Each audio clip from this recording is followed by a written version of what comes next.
Assalamualaikum warahmatullahi wabarakatuh. Nama dan langsung pertanyaan. Nama saya Al-Zaldi. Untuk pertanyaannya, sekarang kan banyak kos yang sudah mulai kayak pembayarannya itu minimal 3 bulan, minimal sebulan, atau ada juga sampai yang minimal setahun. 1 tahun ya. Nah, untuk mahasiswa sendiri sepertinya kalau saya pikirkan itu sangat keberatan untuk langsung membayar 3 bulan, 6 bulan, atau sampai 1 tahun gitu. Nah, sebagai pemilik kos sendiri, gimana pendapat Bapak dan menyikapinya? Oke, terima kasih. Lagi pertanyaannya. Kita langsung ya yang belakang. Sana Ustaz, saran dulu. Assalamualaikum warahmatullahi wabarakatuh. Salam. Perkenalkan, nama saya Arman Sidik. Saya mau menanyakan, untuk membangun properti itu sebuah kos misalkan ya, apakah mempertimbangkan juga untuk hal-hal dalam hal resikonya termasuk bencana? Kayak kemarin kan juga kan ada gempa kan seperti itu. Antisipasinya itu seperti apa? Untuk pengamanan dari aset-aset kita itu, apakah dari ada semacam asuransi atau apa supaya kita tuh nggak loss, nggak ada kerugian di dalamnya? Terima kasih. Oke, ditangkap pertanyaannya. Nanti Abah Arnold ini yang ahlinya ini. Nah, sekarang Masnya sebelah kiri. Assalamualaikum warahmatullahi wabarakatuh. Waalaikumsalam warahmatullahi wabarakatuh. Terima kasih waktunya. Saya 2 pertanyaan boleh Ustadz? Ya, silakan. Agak cepat. Nggih. Nama saya Reza. Pertanyaan pertama untuk Pak Arnold. Pak, ngapunten, saya baru lulus dan saya juga baru bekerja. Juga alhamdulillah sudah mempunyai tabungan.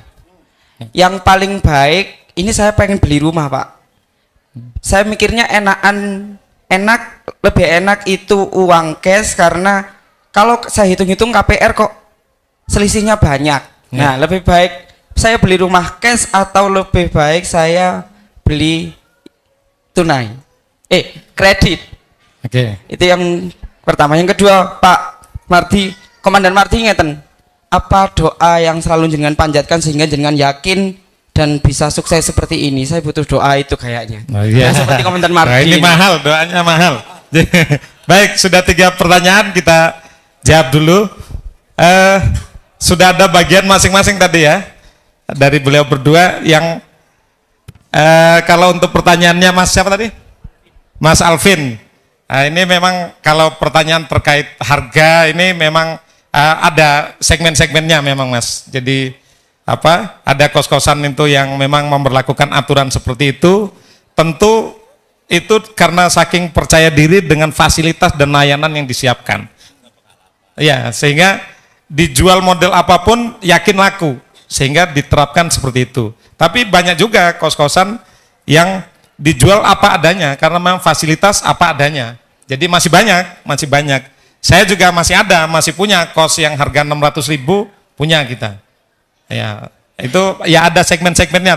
Jadi jangan putus asa bahwa waduh, saya ini larang-larang minta semesteran, minta tahunan, nanti aku tinggal di mana nanti nggak kuat bayar. Masih ada, masih banyak gitu Mas ya. Jadi sesi pertama Pak Abarnol mungkin. Oke, saya coba jawab. Kalau yang tadi kos-kosan pada umumnya sekarang kenapa bayar 3 bulan, 6 bulan, setahun?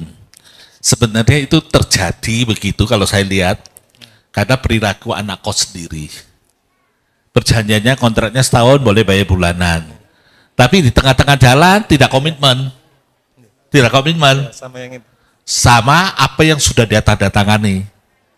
Tahu-tahu 3 bulan dia pindah. Ya. Sehingga kos itu yang tadinya orang bisa untuk setahun menjadi kosong. Kosong, ya. Nah itu salahnya perilaku konsumen sendiri menjadikan kebijaksanaan itu diambil oleh para pemilik kos.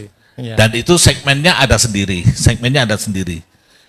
Yang kedua, yang asuransi, perlu nggak gedung? Gedung itu makanya kenapa? Gedung itu harus dirancang sedemikian rupa.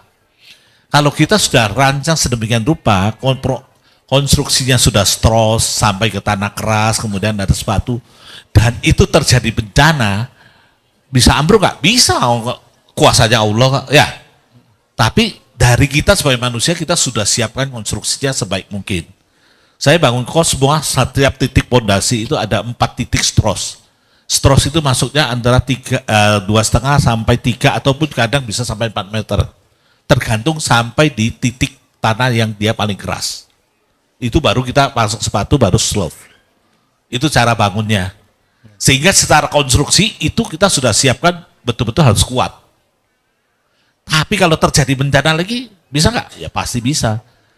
Nah kalau khawatir, perlu asuransi nggak? Asuransi kalau mau asuransi manusia monggo, silakan untuk proteksi propertinya. Tapi kalau percaya sama Allah sudah, saya asuransi sama Allah aja, apa katanya lah ya. Semua dari Allah nanti kembali kepada Allah. Ya, sudah serahkan sama Allah aja. Allah yang jaga, kita doa. Ya. Penting ikhtiar maksimal. Ya, ikhtiar. Ya. Ya. Kemudian Terjawab. sudah ya, cukup ya. Jawab. Ya. Jelas ya. Sini. Prinsipnya kontan apa cash? Kalau punya uang cash ya cash saja, gak usah punya beban angsuran. Iya toh? Malah kalau tadi mau rumah dulu apa? Kalau tanyanya lah, sebaiknya saya punya rumah dulu atau rumah kos yang saya beli. Ya. Kan gitu kan? Ya. Kalau mau tanya gitu saya bilang, kalau mau berprihatin dulu tidak punya rumah ya beli kos aja dulu. Karena kos itu bisa menghasilkan rumah. Rumah tidak bisa menghasilkan rumah kos lagi kan gitu. Ya. Ya, ini pola berpikir aja. Kalau punya uang, oh cukup 800 juta sudah punya tabungan, beli 800 juta, 8 kamar, di samping kerja ikut, misalkan ikut orang, dapat gaji, di sini juga dapat sumber penghasilan lagi, bisa kurang lebih dapat 10 juta. Nah kalau sudah punya gitu, saya beli kos, bisa nggak? Bisa. Beli rumah, beli lagi rumah nggak apa-apa. Cari rumah yang kira-kira mulai dari mana. Kalau mau mulai beli kos, kemudian sudah tahu sekian jalan 1 tahun, 2 tahun, kosnya penuh terus, sudah bisa dapat uang, dan mau beli rumah, angsuran 6 juta, 7 juta, kok ya kuat, di luar gaji. Ya sudah beli rumah lagi, tempati sudah. Jadi dia punya rumah, dia punya kos. Nanti kosnya 2 lantai, mau tambahkan lagi ya, tambah lagi. 1 lantai, 2 lantai, sampai 4 lantai bisa kan? Jadi 16 kamar. Ya. Pesan liftnya di sini. Tapi kalau mau kalau 4 lantai nggak usah lift nggak apa-apa, ya. Maksimal Kalau itu 5 ya? ke atas minimal harus lift. Baik. Ya kalau 4 lantai nggak usah lift. Kayak saya yang ada nggak pakai lift, yang di Watu kok nggak pakai lift. Ditanya lu, kalau orang tuanya tanya, lu kok 4 lantai nggak pakai lift? Lu bu, oh masih muda, jalan itu sehat ya, naik turun tangga itu sehat. Ya, samping olahraga, masa tiap datang tuh baru masuk kamar tidur kan sayang. Ya. Nah, kalau 4 lantai suruh olahraga aja naik turun, ya. biar sehat. Tapi lebih dari 4 lantai di dalam ilmu arsitek itu kalau lebih dari 4 lantai itu memang sudah harus lift, ya. Jadi sesuai dengan desainnya juga.